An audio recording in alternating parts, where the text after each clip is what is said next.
I still remember that morning. The air smelled like old paper and grief. The lawyer's office was small, tucked inside a brick building that my parents must have visited dozens of times. I sat there, clutching my handbag so tightly my knuckles turned white. My parents had been gone for only 2 weeks, and I still woke up expecting to hear my mother's voice on the phone, or my father humming while reading the newspaper.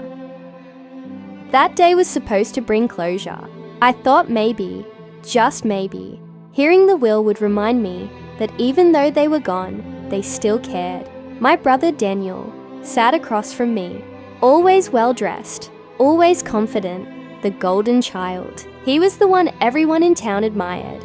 Successful business, perfect smile, perfect life. I was the opposite. I had struggled through 2 divorces, worked part-time at a local library, and still rented a tiny apartment on the edge of town. But my parents had always said they loved us equally. At least I thought so.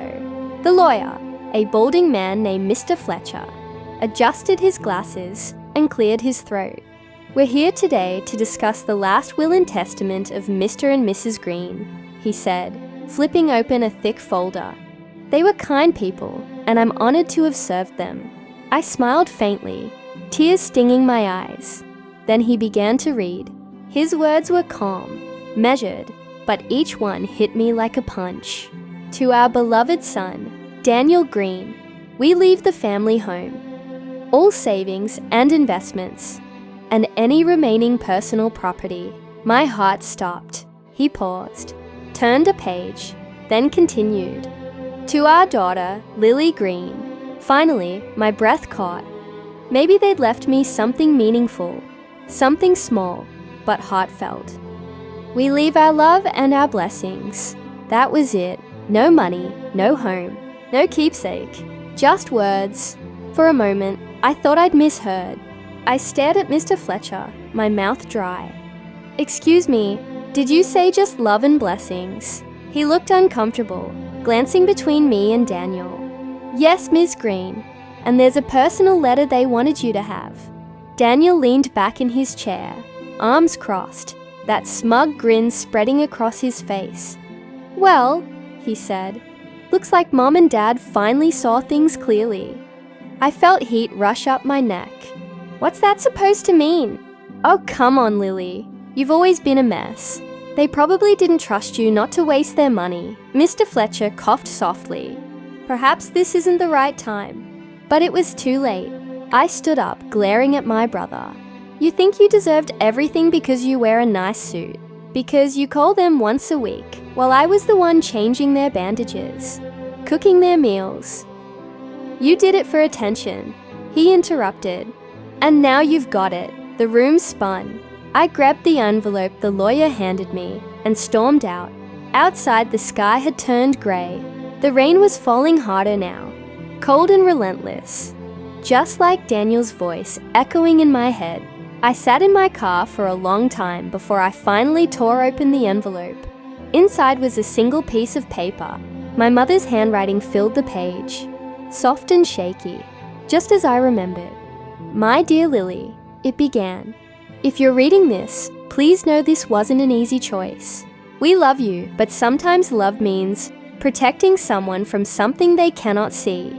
Protecting me. From what? We've left everything to Daniel for reasons that cannot be written here.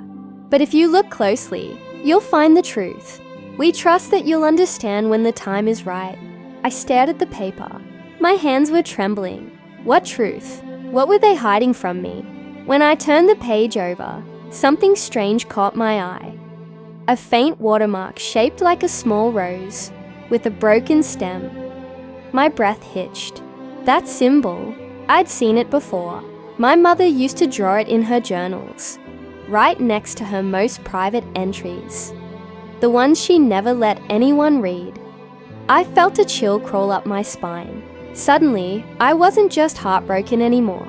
I was curious, and deep down, something told me this letter wasn't the end of the story. It was the beginning of a secret my parents had been hiding all along. That night, I couldn't sleep.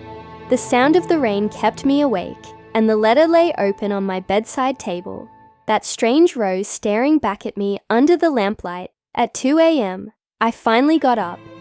I went to the small wooden chest where I kept my mother's old journals, the ones I'd never had the courage to read after she passed. As I opened the first one, dust rose into the air. Her handwriting filled every page. Stories, recipes, prayers, and then, on the inside cover, the same rose symbol. Beneath it were 3 words written in faint ink. Ask about Mayfield. Mayfield. That was the name of an old property our family owned decades ago. A farmhouse miles outside town. It had been abandoned long before I was born. Why would my mother mention Mayfield now, after all these years? I felt my heart race. There was something there, something my parents didn't want written in the will. I knew what I had to do. In the morning, I was going to Mayfield. But what I didn't know, what I couldn't have known, was that once I stepped onto that land, I would uncover something that would not only explain why my parents left me nothing, but also change everything I thought I knew about my family and about myself. To be continued.